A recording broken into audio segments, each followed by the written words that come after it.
ಸಿದ್ದರಾಮಯ್ಯನವರ ಕೇಸ್ ಬಗ್ಗೆ ಕಾಂಗ್ರೆಸ್ ನಾಯಕರಿಗೆ ಹೆಚ್ಚು ಕ್ಯೂರಿಯಾಸಿಟಿ ಇದೆ. ಬಿಜೆಪಿಗಿಂತಲೂ ಕಾಂಗ್ರೆಸ್ ನಾಯಕರಿಗೆ ಹೆಚ್ಚು ಕುತೂಹಲ ಇದೆ. ಸಿದ್ದರಾಮಯ್ಯ ವಿರುದ್ಧ ಎಫ್ಐಆರ್ ಆಗುತ್ತಾ? ಸಿದ್ದರಾಮಯ್ಯನವರು ಜೈಲಿಗೆ ಹೋಗ್ತಾರಾ? ಸಿಎಂ ಚೇಂಜ್ ಆಗ್ತಾರಾ?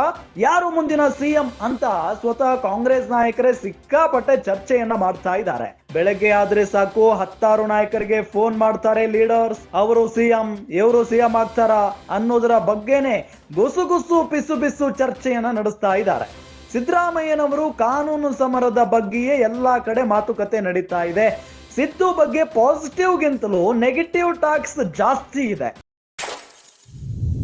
ಸಿದ್ದರಾಮಯ್ಯ ಮುಂದೆ ಸಲಾಂ ಹೊಡೆದು ಹಿಂದೆ ನೆಗೆಟಿವ್ ಮಾತನಾಡೋರೇ ಹೆಚ್ಚಾಗ್ಬಿಟ್ಟಿದ್ದಾರೆ. ಬಿಜೆಪಿಗಿಂತಲೂ ಕಾಂಗ್ರೆಸ್ ನಲ್ಲಿ ಸಿದ್ದರಾಮಯ್ಯ ರಿಸೈನ್ ಬಗ್ಗೆ ಗಾಸಿಪ್ ಟಾಕ್ಸ್ ಜೋರಾಗಿ ನಡೀತಾ ಇದೆ.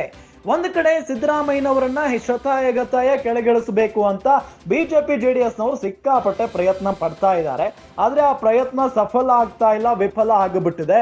ಹಾಗಾಗಿನೇ ಅವರು ಸೈಲೆಂಟ್ ಆಗಿಬಿಟ್ಟಿದ್ದಾರೆ. ಆದ್ರೆ ಸಿದ್ದರಾಮಯ್ಯನವರ ಕೇಸ್ ಬಗ್ಗೆ ಕಾಂಗ್ರೆಸ್ ನಾಯಕರಿಗೆ ಎಲ್ಲಿಲ್ಲದ ಪ್ರೀತಿ, ಸಿಕ್ಕಾಪಟ್ಟೆ ಕ್ಯೂರಿಯಾಸಿಟಿ.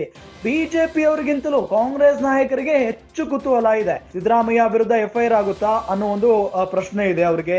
ಸಿದ್ದರಾಮಯ್ಯನವರು ಜೈಲಿಗೆ ಹೋಗ್ಬಿಡ್ತಾರ? ಹೋದ್ರೆ ನಾವೇ ಮುಖ್ಯಮಂತ್ರಿ ಆಗ್ಬಿಡ್ಬೋದಲ್ಲ, ನಮ್ಮ ಕೈಯಲ್ಲೇ ಕಾಂಗ್ರೆಸ್ ಸರ್ಕಾರ ಸಿಕ್ಕಿಬಿಡುತ್ತಲ್ಲ ಅನ್ನೋ ಒಂದು ಆಸೆಯಲ್ಲಿ ಈ ಕಾಂಗ್ರೆಸ್ನ ಕೆಲವೊಂದಿಷ್ಟು ನಾಯಕರಿದ್ದಾರೆ. ಬೆಳಗ್ಗೆ ಆದ್ರೆ ಸಾಕು ಸಿಎಂ ಚೇಂಜ್ ಆಗ್ತಾರಾ, ಯಾರು ಮುಂದಿನ ಸಿಎಂ ಅಂತ ಚರ್ಚೆ ನಡೀತಾನೆ ಇರುತ್ತೆ.